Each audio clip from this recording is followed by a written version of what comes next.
Hello everyone, welcome to Toto maths. This is Dheeraj Tiwari.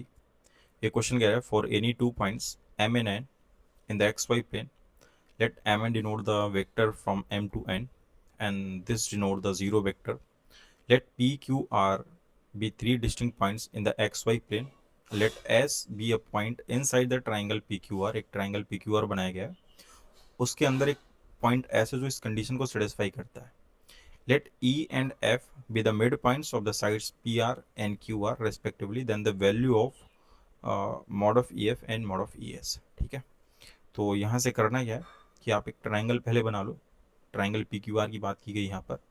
So let से ये आपका triangle है P Q R, something like this. This is P Q and R. ठीक है, यहाँ पर है क्या कि पी आर पर एक मिड पॉइंट है ई, सो दिस इज ई.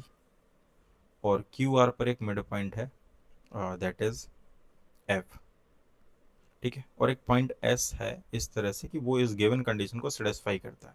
ठीक है, तो यहाँ पर ये जो पॉइंट है इनके पोजीशन वेक्टर आप कंसीडर कर लें. तो मैं यहाँ पर मान लेता हूँ कि ओ पी को हम लिख सकते हैं यहाँ पर वेक्टर ए, ओ क्यू को लिख सकते हैं यहाँ पर vector B, and O R को आप लिख सकते हो दैट इज सी वेक्टर. ठीक है ना, ऐसी ओ एस को आप लिख सकते हो दैट इज वेक्टर डी.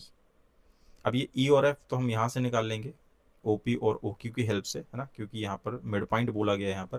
तो आप लिख सकते हो यहाँ पर जैसे आप ओ ई को लिखना चाहते हो तो आप इन दोनों को क्या करोगे, ऐड करके टू से डिवाइड कर दोगे. So P and R, so that is A plus C divided by two. ऐसे ही आप ओ एफ लिख सकते हो that is B plus C divided by two. चलेगा. अब कंडीशन क्या गिवन है यहाँ पर कि एस पी जो वेक्टर है plus 5 time S Q vector plus 6 time S R vector equal to zero vector. S P को लिख सकते हैं अपन पी माइनस एस.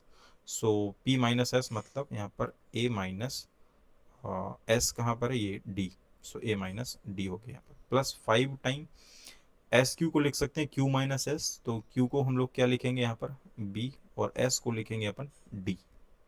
ठीक है, plus 6 time S R. S R मतलब आर माइनस एस. आर को लिख सकते हैं सी और एस को लिखेंगे D equal to zero. Simplify करते हैं, यहाँ पर ए वेक्टर एक ही बार है तो ए लिख दिया. यहाँ पर डी, यहाँ से -5d और यहाँ से -6d, तो ये हो जाएगा माइनस का 12d. ठीक है, और ये हो जाएगा आपका प्लस का 5b, और यहाँ से आ जाएगा आपका 6c vector equal to zero. So यहाँ से 12d कितना हो जाएगा, that is a plus 5b plus 6c vector. ठीक है, और d वेक्टर हो जाएगा यहाँ से, इसको डिवाइड कर देंगे 12 से, तो a plus 5b vector plus का 6c vector divided by 12. Right now अभी हमें चाहिए length of line segment E F, यानी कि मॉड ऑफ ई एफ. ठीक है, divided by mod of E S. तो इसको कैसे लिखेंगे हम लोग, मॉड ऑफ ई एफ की बात कर रहे हैं तो यानी कि हम लिख सकते हैं इसको एफ माइनस ई, ओ एफ माइनस ओ ई. ठीक है, ऐसे ही आप ई एस को लिख सकते हो ओ एस माइनस ओ ई. चलेगा यहाँ पर इतना. अब ओ एफ और ओ ई, ओ एफ तो पता है अपने को ये रहा, और ओ ई भी पता है, तो यहाँ पर हम लोग ये रिजल्ट यूज कर सकते हैं. सो ओ एफ की वैल्यू कितनी है, B plus C by two. ठीक है, B plus C by two. Negative O E, A plus C by two. ठीक, ये यहाँ पर लिख सकते हैं. सिमिलरली ओ एस को लिख सकते हैं डी वेक्टर, है ना, जो डी वेक्टर, और डी की वैल्यू अपने पास में ये है. So we can write A plus 5b vector plus 6c upon में 12 माइनस ओ ई अपने पास में है A plus C by two, A plus C by two. ठीक है, इतना हम लोग यहाँ पर लिख सकते हैं. इसको सिंप्लीफाई करते हैं एलसीएम लेकर के न्यूमरेटर और डिनोमिनेटर में. तो आप न्यूमरेटर में 2 का एलसीएम लेते हो तो कितना बचेगा यहाँ पर, that is B plus C and minus A and minus C and divided by two. ठीक है ना, यहाँ पर भी आप 12 का एलसीएम ले लोगे. सो 12 का आपने एलसीएम लिया तो यहाँ पर बचेगा आपका A plus 5b plus 6c and minus 2 6, और ये हो जाएगा negative 6a and negative 6c. Clear है, ये हो गया यहाँ पर. यहाँ से ये आपका ये कैंसिल आउट हो गया, और यहाँ पर भी कुछ कैंसिल आउट हो रहा है, माइनस का 6c और प्लस का 6c कैंसिल आउट. सो बचेगा क्या, यहाँ पर आप 1/2 बाहर निकाल लोगे. यहाँ पर बचेगा आपका b माइनस ए, बी माइनस ए.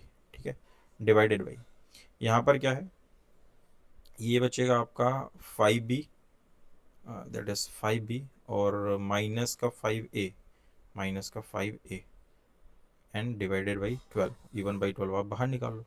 ऐसे यहाँ से 5 कॉमन कर लो तो 5 भी बाहर आ जाएगा, तो यहाँ पर बचेगा क्या, दैट इज 1/2 अपॉन में 5 अपॉन, ये b माइनस से b माइनस से तो कैंसिल आउट हो जाएगा। तो यहाँ से कितना हो जाएगा आपका 2 6 12 एंड 6 अपॉन 5, तो यहाँ से कितना आ जाएगा 1.2। सो इसका जो आंसर हो जाएगा 1.2, इसकी जो लेंथ आ गई ना, कितनी आ गई 1.2।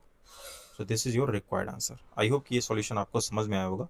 मिलते हैं नेक्स्ट लेक्चर में नेक्स्ट क्वेश्चन के साथ में, तब तक के लिए स्वस्थ रहिए, मस्त रहिए।